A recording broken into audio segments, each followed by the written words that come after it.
Vote দিয়ে সুযোগ দিলে ভবিষ্যতে নারীদের নির্বাচনে আনা হবে। বেশ কদিন ধরেই এই আলোচনাটা চলছিল যে জামায়াতের আপনারা বলছেন যে এবার মা বোনেরা আপনাদেরকে বেছে নিবে, এটা আপনাদের বিশ্বাস, আত্মবিশ্বাস। আবার আপনাদের কোনো প্রার্থীর মধ্যেই আপনারা কোনো নারীকে রাখেননি। এটার জবাবে আমরা পেয়েছি ভোট দিয়ে সুযোগ দিলে ভবিষ্যতে নারীদের নির্বাচনে আনা হবে, এটাও আবার আপনারা বলছেন। কেমন সুযোগ লাগে নারীদেরকে প্রার্থী করতে? দেখুন, বাংলাদেশে জামাত ইসলামী কিন্তু যে প্রার্থীগুলো দিয়েছে এগুলা কিন্তু জামাতের আমির বা কেন্দ্রীয় কমিটির একক সিদ্ধান্তে নয়। এখন নারীদের ক্ষেত্রেও একই পরিস্থিতি তৈরি হতে পারে, কারণ জামাত ইসলামী যে প্রিন্সিপালটা মেনটেন করে তার একটা ধারাবাহিক অবস্থা বাংলাদেশে তৈরি হয়েছে। জামাত ইসলামী কোন আসনে নারীকে দিবে, যে আসনে কোনো নারী যদি ইতিমধ্যে তার ওপেন কোনো কার্যক্রম পরিচালনা না করে, কোনো স্থানীয় নির্বাচনে না যায়, প্রকাশ্যে জনসভায় বক্তব্য না দেয়, এমন কোন নারীকে জামাত ইসলামী যদি মনোনয়ন দেয় তাহলে কি ওখান থেকে তিনি জিতে আসতে পারবেন? একটা প্রশ্ন থাকে। এই নারীদেরকে আপনারা প্রস্তুত করেননি এতদিন, অথবা এই যে বলা হয় যে নারীদের ব্যাপারে যে জামায়াতের বিষয়ে যত অভিযোগ, এগুলো কি তাহলে সত্য? আপনাদের তো প্রস্তুত করতে হবে, তাই না? কোথায় জামাত তো নারীদেরকে সম্মান দিয়ে, এর আগের বার জামাত ইসলামী যখন সংসদে মাত্র কয়টা আসন, 17টা পাইছে না, সম্মান এবং পদ দেওয়া এবং রেডি করা, আপনার পাশাপাশি দাঁড়িয়ে ফাইট করা, এই জিনিসগুলো তো আলাদা। জামাত ইসলামী নারী নেতৃত্ব কন্টেস্ট করে ইলেকশন আসার জন্য তার রুট লেভেলের যে ভোটটা হয় সে ভোটে কিন্তু নারীদেরকে সেখানে সিলেকশন দেওয়ার মতো নেতৃত্ব জামাতের হাতে থাকতে হবে। জামাত ইসলামী যে ধারায় রাজনীতি করতেছে আপনি দেখেন, সে ধারার ভিতরে ওপেন কম্পিটিশনে আসার মতো শিক্ষা প্রতিষ্ঠানে এখন আসতেছে, এটা আর একটু সময় লাগবে।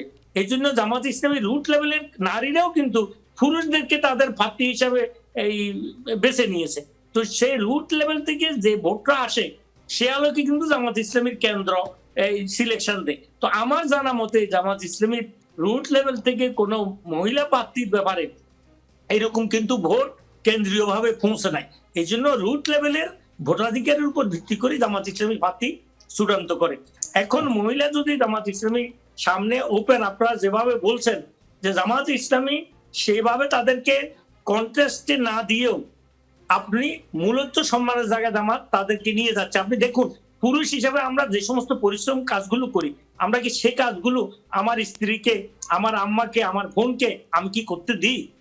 কিন্তু নারীরা তো সমানে সমানে সেই কাজগুলো করছে, নারীরা তো ফ্লাইও করছে, সবই করছে, কিন্তু পৌঁছে দেবে আগামী সংসদে ইনশাআল্লাহ।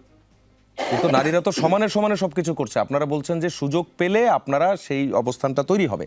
এখন ধরেন আপনি সুযোগটা পেলেন, কিন্তু আপনি আবার আপনার ব্যাক অফ দ্য মাইন্ডে আপনি এই জিনিসটা রাখলেন যে শক্ত কাজ অথবা হচ্ছে যেই কাজ পুরুষ করতে পারে সেই কাজ নারী করতে পারে না। এইটা তো আনফরচুনেট। আনফরচুনেট হওয়ার কোনো কারণ নাই। আপনি সিলেকশন দিতে হবে। আমাদের যে কঠিন কাজগুলো আমরা পুরুষেরা করি, আমরা তো জেনে শুনেও সেই কাজটা করতে পারলেও আমরা আমাদের সম্মানের কারণে মাকে, বোনকে সে কাজটা দিই না। আমি সেটা বলছি। এখন নির্বাচনে যুদ্ধে লড়াই হতে হবে, সেখানে জিততে হবে, জিতার মতো করি সে প্রার্থী রুট লেভেল থেকে প্রপোজালে আসতে হবে। জামাত ইসলামের লোকাল প্রপোজাল থেকে, রুট থেকে কোন নারীর ব্যাপারে তো সে প্রপোজাল আসছে, অথচ জামাত ইসলামী তাকে আমি আপনার উত্তরটা পেয়েছি। একটু নাভিদ নওরোজের কাছে যেতে চাই। এক লাইনে বলবেন, আপনি যে লাইনটা শুনলেন, আন্দোলনে নারী, পুরুষ, ছাত্রী, ছাত্র সবাই মিলেই কিন্তু আপনারা করেছেন, বলবেন নাভিদ নওরোজ এক লাইনে।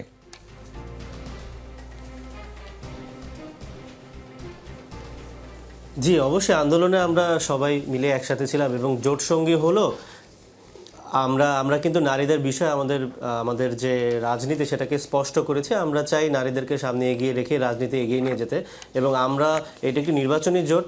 আমরা যদি একসাথে সরকারও গঠন করি, আমরা সবসময় চাবো যে আমাদের রাজনৈতিক দলের যে আদর্শ আছে এবং আমাদের নারীদের বিষয়ে যে আমাদের চিন্তা ভাবনা আছে সেটিকে সবসময় অন্তত সরকারে পুশ করার জন্য আমরা বিরোধী দলে থাকলেও আমরা একই। অ্যাডভোকেট সাইফুর রহমান যেই কথাটি বললেন, আপনারা সেই কথাটার সাথে একমত নন? হ্যাঁ অথবা না?